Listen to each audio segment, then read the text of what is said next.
भारत की अर्थव्यवस्था को लेकर एक परेशान करने वाली हकीकत सामने आ रही है। डॉलर के मुकाबले रुपया लगातार कमजोर होता जा रहा है और अब एशिया की सबसे कमजोर मुद्राओं में गिना जाने लगा है।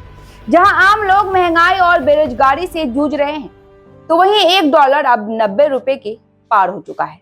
डॉलर के आगे रुपया ऐसा गिरा है जैसे किसी ने ब्रेक ही काट दिए हो।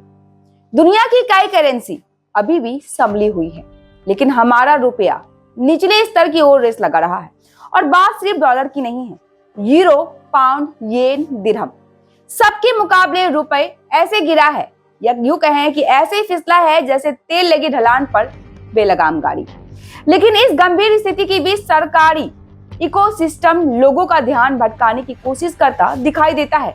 इन सबके बीच एक अजीब तरह की तुलना लगातार लोगों के सामने पेश की जा रही है। कोई बात नहीं, पाकिस्तान भूखों मर रहा है, ऐसा कहकर सरकार समर्थक इकोसिस्टम जनता को यह समझाने की कोशिश करता है कि हालात जितने भी खराब हो, कम से कम हम पाकिस्तान से तो बेहतर है। अरे भाई, पाकिस्तान भूखों मर रहा है या अमीर हो रहा है, हमारा रुपए क्यों मर रहा है ये बताओ। सवाल बड़ा है, भारत में हो क्या रहा है, जनता की जेब पर क्या असर पड़ रहा है, कंपनियां कैसे संभलेगी, इन सवालों की जवाब चाहिए, तुलना नहीं। नमस्कार, मैं हूं आपके साथ राबिया और आप देख रहे हैं न्यूज़ नाउ। दोस्तों, आज रुपए की कीमत में जो गिरावट देखने को मिली है वह सिर्फ एक आर्थिक आंकड़ा नहीं, बल्कि पूरे बाजार का मूड बिगड़ गया है। डॉलर के मुकाबले रुपए लगातार 90 के करीब फिसलता गया और यूरो, पाउंड और अन्य एशियाई करेंसी के मुकाबले भी रुपए अपनी पकड़ नहीं बनाए रख पाया। भारतीय रुपए का तेजी से गिरना चिंता का सीधा संकेत है कि हमारी आर्थिक मजबूती वैश्विक स्तर पर लड़खड़ाई हुई है। सिंपल शब्दों में समझाते हैं, रुपए गिरता है और सबसे पहले मार पड़ती है आम आदमी की जेब पर। कच्चे तेल का आयात महंगा तो पेट्रोल डीजल महंगा, और फिर ट्रांसपोर्ट महंगा, मतलब हर चीज का दाम ऊपर। सब्जी से लेकर स्कूल बस तक, दवाई से लेकर मोबाइल तक, कुछ भी इसमें बचने वाला नहीं। लोगों के बजट पर सीधा हमला है और महंगाई की चिंता घर घर तक पहुंच जाएगी।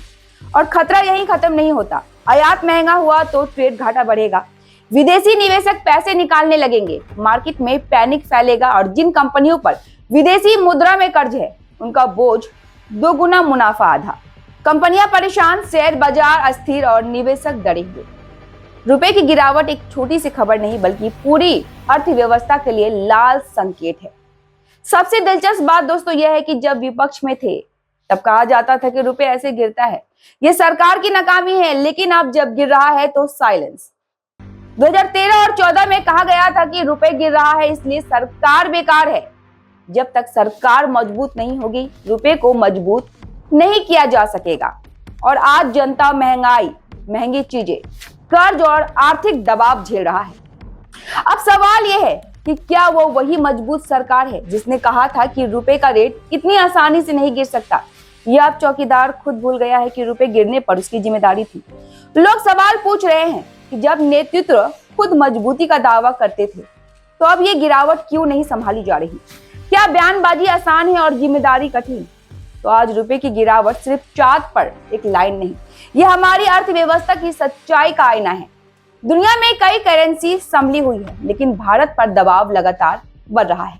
सवाल सिर्फ यह नहीं है कि रुपए क्यों गिरा, सवाल यह है कि कब संभलेगा, और सबसे बड़ा, क्या सरकार इस गिरावट को रोकने के लिए कोई ठोस कदम उठाएगी? यह जनता को सिर्फ बयानबाजी ही मिलेगी। देश इंतजार कर रहा है, रुपए उठे, महंगाई रुके और आम आदमी सुकून की सांस ले। फिलहाल के लिए इतना ही, आप दीजिए मुझे इजाजत। मिलेंगे फिर से ऐसे ही कार्यक्रमों के साथ, तब तक के लिए धन्यवाद।